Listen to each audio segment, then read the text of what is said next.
Hello, very good afternoon to you and welcome to Lunchtime News live on MTV Sports. I'm Shahin Jurampati. Let's start off with a look at your headlines. 3-day campaign launched to eradicate dengue in the Western Province. Vehicular movement in Paliguda restricted for 4 days.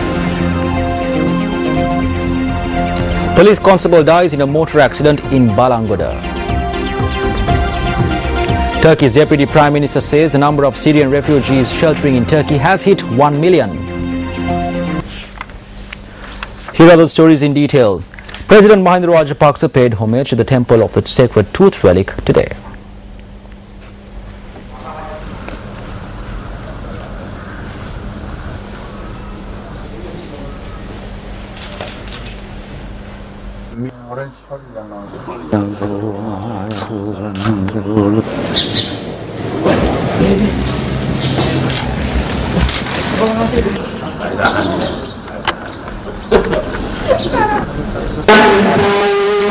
President Rajapaksa also attended an almsgiving at the historic Natha Devalaya. The golden fence constructed around the bow tree of the Devalaya was declared open by the President.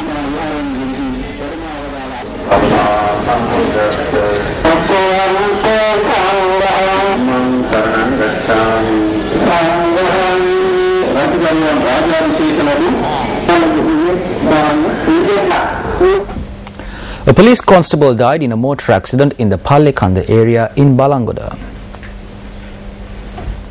According to the police, the victim had been travelling to work on a motorcycle when the incident took place at around 9:30 last night. The incident had taken place where the motorcycle skidded off the road and fell into a precipice in the Pallekanda area in Ellepola along the Balangoda-Colombo main road. The deceased has been identified as 41-year-old police constable J.A. Chanukanilusha Sanjeeva, attached to the Opanayaga police station and a resident of Vagapidia Morahala in Balangoda. The body of the deceased is currently lying at the Balangoda base hospital. A 3-day dengue prevention program commenced in the Western Province today. The program commenced at the premises of the Colombo Municipal Council. The joint program will witness members of the 3 armed forces as well as police and medical health workers being deployed to identify and eradicate mosquito breeding grounds. Director of the National Dengue Eradication Unit, Dr. Hasita Thisera, said that the program was initiated as there is a rapid growth in dengue cases in the Western Province.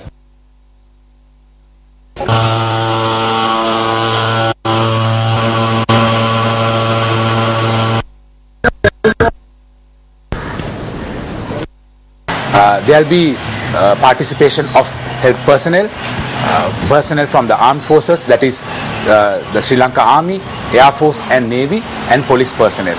They will visit premises within the Colombo district, Gampaha district and Kaluthara district, and together with the community they will inspect for potential dengue breeding places, and they will eliminate these places in conjunction with the support of the community. The visiting teams will come equipped with an identity card, so please allow officers who will be visiting your premises today, tomorrow and day after tomorrow wearing this ID card, and allow them to inspect your premises both within and outside.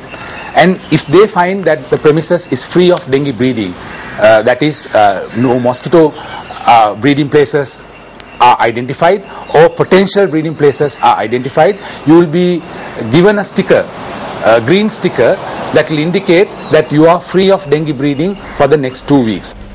Meanwhile, the Sri Lanka Association of Government Medical Laboratory Technologies says that provisions should be created through a Laboratories Act to ensure that necessary resources and equipment are present to carry out tests to eradicate diseases such as dengue, which are on the rise.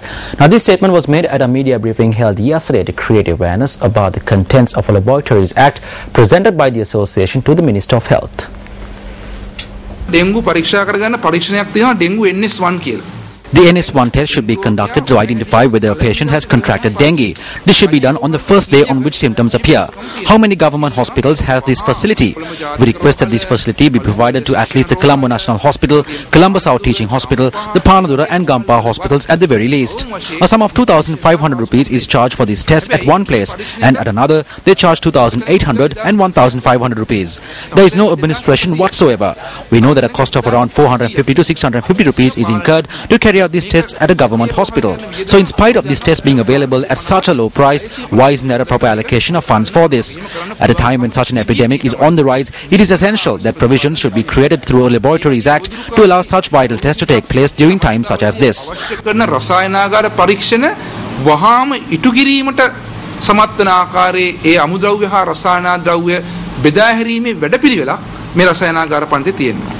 Also making headlines this afternoon, according to the police, vehicular movement in the Paliagoda area will be restricted for the next 4 days starting today.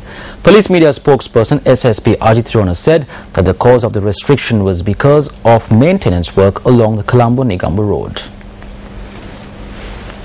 Road Development Authorities has informed that they are going to reconstruct the road from Paliagoda to Vatsala commencing from today. So therefore, for a period of 4 days, vehicle movements on the road from Paliagoda to Vatsala would be restricted time to time. So therefore, the road users could use the Katunayaka Colombo Expressway from Paliagoda towards Fish Market Vatsala, and the same way could be used from Vatsala to Paliagoda.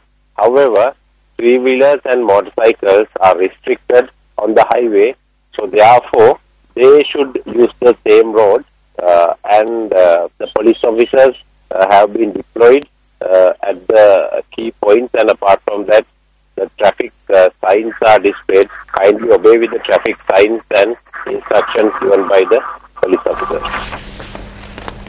The National Water Supply and Drainage Board says that a 48-hour water cut will be imposed from 10 p.m. tonight to 10 p.m. on Sunday in several areas in and around Colombo due to repair work. The affected areas include the Dehiwala, Mount Lavinia Municipal Council area, Soisapura, Mulla area North and the Battaramulla Palawat area. In addition, Colombo 4, 5 and 6 will also experience the water cut. The communique notes that low pressure in the water supply to Colombo 3 and 7 may also be experienced.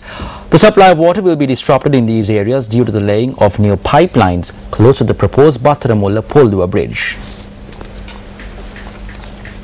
A tree collapsed onto a house in the New Chattel, Nayabada in Kalatura. Our correspondent stated that no major injuries were reported in this incident.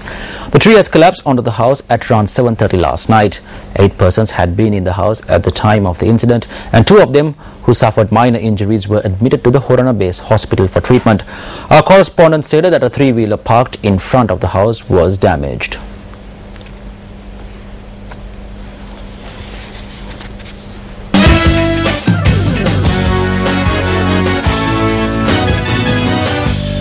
Well, starting off sports with cricket news, Sri Lankan skipper Angela Matthews says that his side is ready to take on the challenge of the Englishman in the second test today. Now, speaking to the media, Matthews also said that Dinesh Chandimal is likely to wicket keep in the second test. It's going to be our last game here in England for this summer, and we look forward to giving them a good fight and hopefully win it. That's what we are looking for. And look, you can't really, predict anything. We just got to go out there, play positive cricket and try and win, as I always say. But, those little situations where we have to, toughen up, there will be so many, situations like that in the next 5 days. Like whatever we do first, bat or bowl, we got to do it well and, start off, set the tone for the game and take it from there. Yes, we played really well at Lords and that's gone. We have to start a game, we have to earn the right to get into the positions we got ourselves into, and which was eventually dominating Sri Lanka, but it took 4.5 days of really hard work to do that. I expect nothing different. We've been pushed in all the one days we've been close. That test match was, at certain times they put pressure on us as well. So, yes, we want to win this game. We want to win the series. Meanwhile, speaking further England skipper Alastair Cook said that none of his teammates made any complaint on the bowling action of Lankan spinner Sachitha Senanayake. Cook says that it is solely the responsibility of match officials to look into such matters, adding that players do not have the authority to interfere. Well, shifting gears from cricket to football, Luis Suarez left England on the brink of a World Cup exit as his double strike gave Uruguay victory in Sao Paulo, while Colombia beat Ivory Coast 2-1 to secure their second win in the tournament in Group C. Now, also in Group C, Japan and 10-man Greece played out a stalemate that keeps alive both teams' chances of progressing from the group. Now, Roy Hodgson's England side face Costa Rica in their final game next Tuesday and will need to win in Belo Horizonte in addition to hoping Italy beat the other two teams in the group. However, if Italy fails to beat Costa Rica today, then England's exit from the World Cup will be confirmed before their last group match.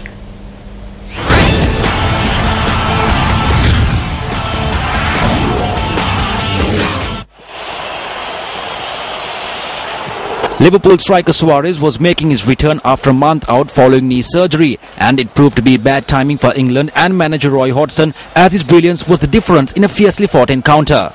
Suarez, who underwent knee surgery 4 weeks ago and did not feature in the opening game defeat by Costa Rica, gave Uruguay the lead 6 minutes before half-time when he headed Edinson Cavani's cross beyond Joe Hart.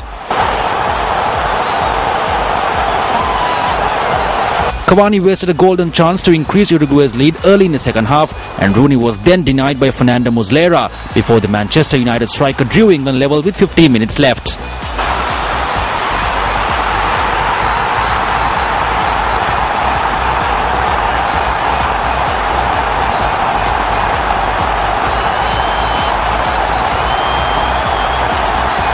England's tails were up, but with 5 minutes left, Gerrard flicked on a long ball into the path of his club colleague Suarez, who thumped his shot beyond Hart.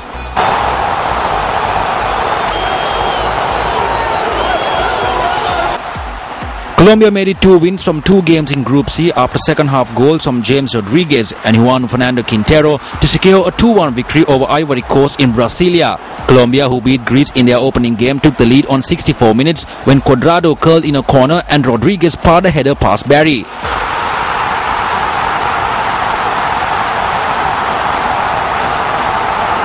Just 6 minutes later, Colombia increased their lead when Gutierrez slipped in Quintero to finish past Barry for his first international goal after Rodriguez had pinched possession. Ivory Coast replied on 73 minutes through Gervinho's fine individual effort, but Colombia held out to stand on the brink of a place in the knockout rounds.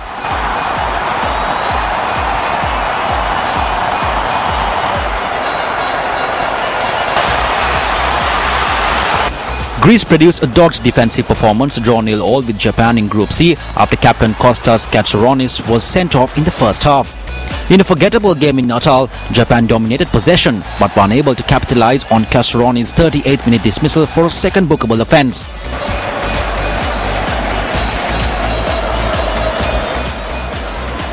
The result means both teams still have a chance of qualifying for the last 16 of the World Cup after building on defeats in their opening games. Japan will meet Colombia in their final group match, with Jose Pekerman's side now guaranteed a spot in the knockout stages following their earlier win over Ivory Coast.